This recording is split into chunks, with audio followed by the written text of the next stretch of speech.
Good morning students. अब आप त्रिभुजों की सर्वांग समता चैप्टर को किस तरीके से सीखना है, उनके सवालों को कैसे करना है वो सीखेंगे। देखिए, सबसे पहली चीज होती है कि मैंने आपको सर्वांग समता की शर्तें बताएंगी कि किन किन शर्तों में केवल त्रिभुज सर्वांगसम होते हैं, और वही शर्तों के हिसाब से ही हमको त्रिभुज की सर्वांग समता सिद्ध करनी है। अब आप इसमें से सवाल है, दिए गए चित्र में, मैंने चित्र बना के नहीं दिया है, इसलिए नहीं दिया है कि आप लोग को चित्र अपने आप बनाना आ सके, आप सवाल को पढ़ के चित्र बना सके। दिए हुए चित्र में त्रिभुज एबीसी समद्विबाहु त्रिभुज। देखिए, समद्विबाहु त्रिभुज क्या होता है? सम माने होता है समान, द्वि माने होता है दो, बाहु माने होता है भुजा। कि ऐसा त्रिभुज जिसकी दो भुजाएं बराबर हो तो वो समद्विबाहु त्रिभुज कहलाता है। तो देखिए, समद्विबाहु त्रिभुज है जिसमें एडीबीसी को समद्विभाजित करता है। समद्विभाजित का मतलब क्या होता है? सम माने समान, द्वि माने दो, भाजित मतलब बांटना।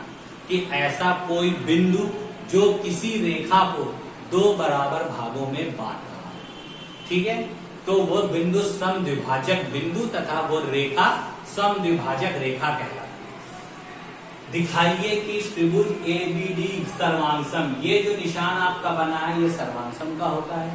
दो लाइनें बिल्कुल सीधी और एक लाइन हल्की सी कर्व करनी, ठीक है, और दूसरे में आपको कोण बराबर से करना है। तो सबसे पहले मैं सिर्फ ये करके दिखाऊंगा आपको, और इसके बाद ये अपने आप होता है। कैसे वो मैं भी बताता हूँ। तो सबसे पहले चित्र बनाना सीखिए कैसे। एबीसी एक समद्विबाहु त्रिभुज है। तो देखिए, त्रिभुज ड्रॉ कर लीजिए। ये मैंने एबीसी त्रिभुज बना दिया, ए बी सी, ये समद्विबाहु है तो ये भुजा इसके बराबर मैंने अपने आप कर दिया। कह रहा था कि एडी बीसी को समद्विभाजित करता है। एडी क्या है?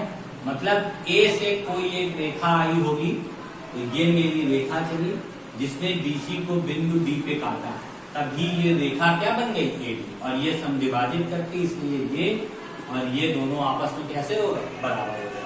दिखाना है एबीसी सर्वांगसम है एसीबी। तो सर्वांगसमता की शर्तें आपको पता है क्या क्या होती है, हमने आपकी लास्ट वीडियो में आपको बताई थी। उन शर्तों को याद रखिए। और दूसरी चीज जो सबसे इंपॉर्टेंट बात होती है कि सर्वांगसमता हमेशा दो त्रिभुजों में काम करती है। तो सबसे पहले चित्र में आपको ये देखना होता है कि त्रिभुज दो बन रहे हैं कि नहीं। तो देखिए, इसमें दो त्रिभुज बन रहे हैं, पहला त्रिभुज ये और दूसरा त्रिभुज ये। इसमें दो त्रिभुज बन रहा है, इसका मतलब इन दोनों में हमको सर्वांगसमता सिद्ध करनी है। तो देखिए कैसे करेंगे। सबसे पहले लिखेंगे त्रिभुज ए बी डी, और दूसरा त्रिभुज लिखेंगे तथा त्रिभुज ए डी सी। देखिए कैसे लिया मैंने, एक बार ये त्रिभुज लिया ए बी डी, और दूसरी बार मैंने त्रिभुज ए डी सी। ये देखिए दो त्रिभुज मैंने लिए, ठीक है।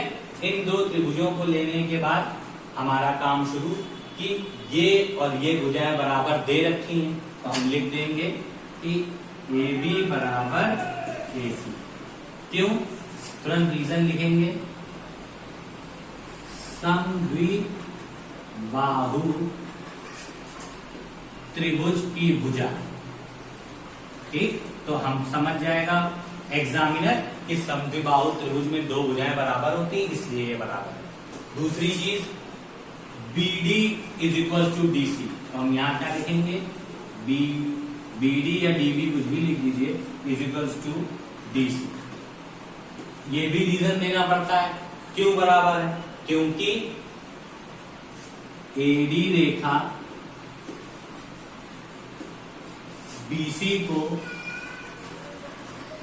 समद्विभाजित करती है, समद्विभाजित करती है, इसीलिए हमको ये दोनों बराबर। और अब एक एडी रेखा को गौर करिए त्रिभुज में। देखिए त्रिभुज में इसका इसकी बात हो गई, इसकी और इसकी बात भी हो, केवल यही भुजा एडी बची थी। एडी देखिए दोनों त्रिभुजों में, तो हम लिख देंगे एडी बराबर एडी, और यहाँ ब्रैकेट में क्या लिखेंगे?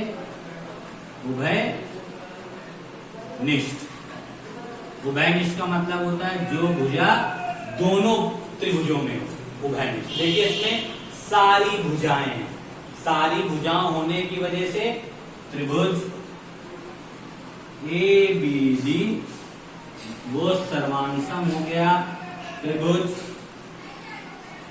ए डी सी के। और क्यों सर्वांसम हुआ? भुजा भुजा और भुजा इसकी सर्वांसम, इस नियम के कारण ये त्रिभुज कैसे हो गए? सर्वांसम हो गए। अच्छा देखिए, तो ये चीज तो मेरी प्रूव हो गई। अब जो इंपॉर्टेंट बात है, सेकंड पार्ट क्या करें? ये चीज आपको इजीली समझ में आ गई कैसे हो गई। अब इसका सेकंड पार्ट है। याद रखिए एक बात मेरी बहुत अच्छी तरीके से, अगर कोई त्रिभुज किसी भी तरीके से पूरी तरीके से दूसरे त्रिभुज के बराबर है या लगभग बराबर है, इसका मतलब क्या होता है कि उसके कोण भी एक दूसरे के बराबर होंगे, नहीं तो त्रिभुज एक दूसरे के बराबर हो ही नहीं सकते। तो जब हमारा त्रिभुज जब कभी भी सर्वांसम सिद्ध हो जाए, जब सर्वांसम सिद्ध हो जाए तो उस त्रिभुज के अंदर के किसी भी कोण को किसी दूसरे त्रिभुज के कोण के बराबर हम लोग सिद्ध कर सकते हैं। मतलब जैसे ये कह रहा था कि BAD is equal to CAD, BAD मतलब एक कोण की बात कर रहा है। हमको इसमें ये होता है कोण का साइन, हमें इसमें बीच वाले से मतलब होता है, यानी हमें इस कोण की बात कर रहा है, हमें किनारे किनारों से कोई मतलब नहीं होता। हमें ये दिखाना है BAD, BAD देखिए क्या है, BAD यानी ये कोण। दूसरे में देखिए CAD क्या है, CAD यानी ये कोण। उसको ये दिखाना है कि ये दोनों कोण बराबर है। अब देखिए जब ये दोनों त्रिभुज यानी त्रिभुज 1 और त्रिभुज 2 एक दूसरे के सर्वांसम हो चुके हैं, तो इसका मतलब ये होता है कि उन सबके कोण भी एक दूसरे के बराबर होंगे। तो हम इसमें डायरेक्ट लिख देंगे कि सेकंड पार्ट में कि कोण BAD बराबर कोण CAD, और बगल में क्या लिख देंगे, by CPCT corresponding part of congruent triangle, क्योंकि ये उसी समबाहु त्रिभुज के सर्वांसम त्रिभुज के पार्ट हैं। CPCT का मतलब होता है congruent corresponding part of congruent triangle, ठीक है। तो इसीलिए इसमें डायरेक्ट लिख के क्या लिख देंगे, CPCT। और हमने बता दिया था ऐसा क्यों करते हैं, क्योंकि जब ये दोनों त्रिभुज सर्वांसम है तो इसका मतलब इनके कोण भी, चाहे ये कोण हो, चाहे कोण ये हो, चाहे कोई भी कोण हो, किसी के भी बराबर हम सिद्ध कर सकते हैं। लिखने के बाद केवल ये लिखना होता है CPCT corresponding part of congruent triangle, ठीक है स्टूडेंट। तो आपको ये पहला सवाल पूरी तरीके से समझ में आ गया। अब नेक्स्ट देखिए कैसे करते हैं।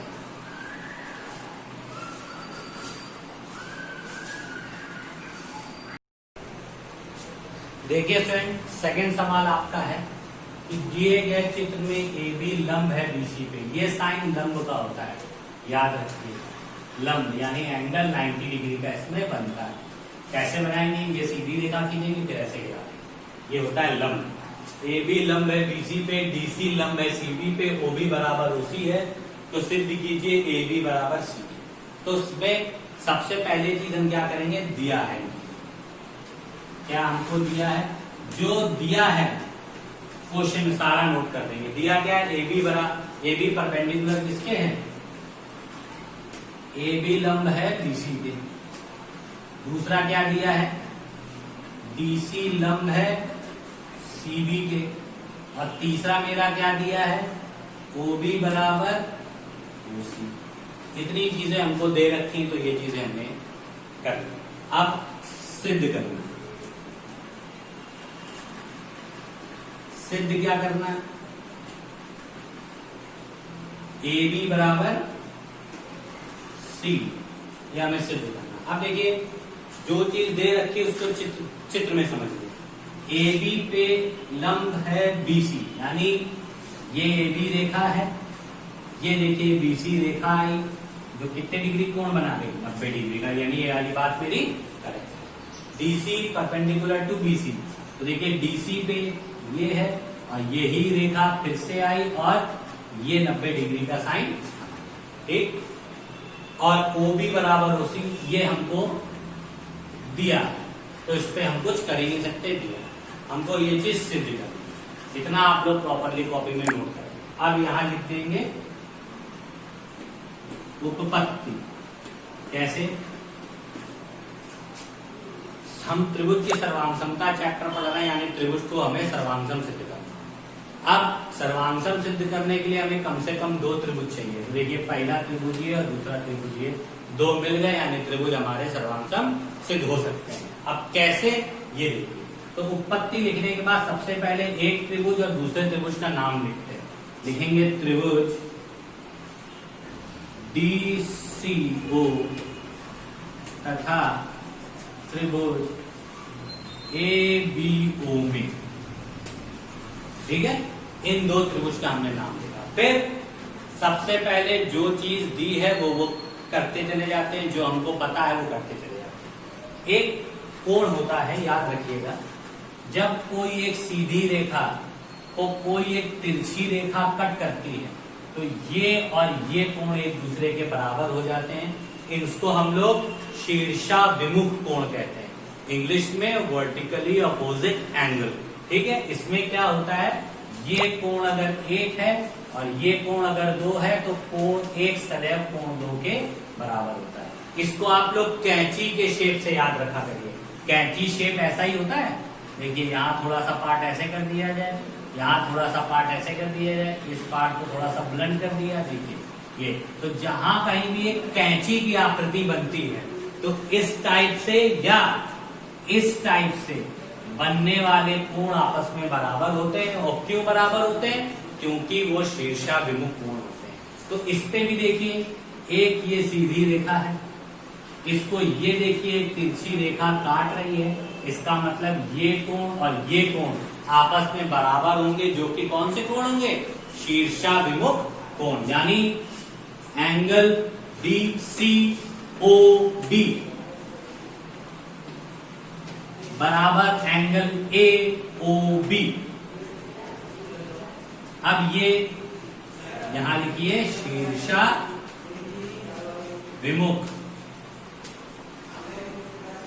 कोण। अब आप सोचेंगे सर आपने बीच में O को कोण क्यों लिया?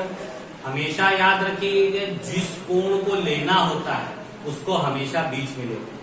हमें कोण O को लेना था, इसलिए मैंने कोण O को इन दोनों में बीच में लिया। अगर हमें कोण C लेना होता तो मैं दोनों में कोण C को बीच में लेता। ठीक, पहला काम हो गया आपका। दूसरे में देखिए CO बराबर AB, ये मेरा पहले से दिया हुआ है, तो हम लिख देंगे CO बराबर OB। क्यों? ये दिया है। कैसे दिया है ये देखिए सवाल में कह रहा है। ठीक, तीसरी चीज हम देख रहे हैं कोण C और कोण B ये दोनों बराबर है। क्यों? दोनों 90 डिग्री के हैं, यानी कोण C बराबर कोण B। क्यों? 90 डिग्री। अब देखिए कोण भुजा कोण, तो एक सर्वांग समता ये भी होती है कि दो कोण तथा एक भुजा भी अगर दो त्रिभुजों में बराबर है तो त्रिभुज सर्वांगसम होते हैं। तो हम यहां लिख देंगे कि triangle DOC is congruent to triangle AOB। अब आप कहेंगे कि सर यहां तो DCO लिखा था, यहां आपने DOC लिख दिया, यहां ABO लिखा था, यहां आपने AOB लिख दिया। त्रिभुज में किसी को भी किसी तरीके से लिख सकते हैं, कोई फर्क नहीं पड़ता। C को बीच में लगा दीजिए, D को किनारे लिख दीजिए, त्रिभुज में कोई फर्क नहीं पड़ता, फर्क कोण में पड़ता है, क्योंकि त्रिभुज भुजाएं बताते हैं, कोण नहीं बताता। तो इसमें हम किसी को भी इधर उधर करके लिख सकते हैं। और यहाँ पे क्या सर्वांगसमता की शर्त लिखिएगा, वो कौन सी शर्त है? पहला कोण बन रहा है, कोण भुजा कोण, इस सर्वांगसमता से ये हमारा चीज कॉन्ग्रुएंट प्रूव हो। अब हमने एक बात बताई थी, जब कोई भी चीज अगर एक बार कॉन्ग्रुएंट प्रूव हो जाए यानी सर्वांगसम सिद्ध हो जाए, फिर उसके कोई भी कोण किसी के बराबर हो सकते हैं और कोई भी भुजा दूसरे त्रिभुज की किसी भी भुजा के बराबर हो सकती है। तो देखिए हमको सिद्ध करना है ए बी बराबर सी डी।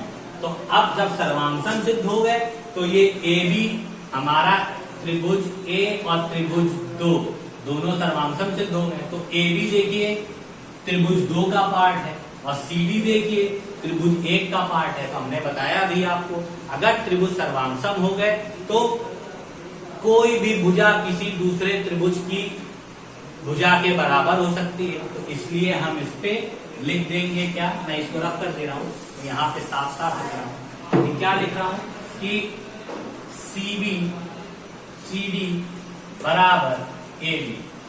और क्यों C P corresponding part of congruent triangle, क्योंकि अब जब ये दोनों त्रिभुज सर्वांगसम सिद्ध हो चुके हैं तो इसका मतलब ये भुजा इसके बराबर होगी।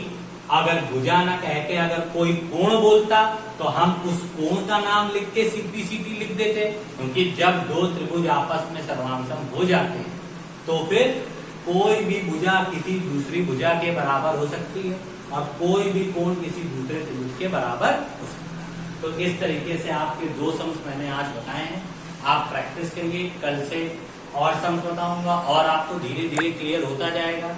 बस केवल सम्स को ध्यान रखते हुए सॉल्व करिए और समझिए। Thank you and have a nice day.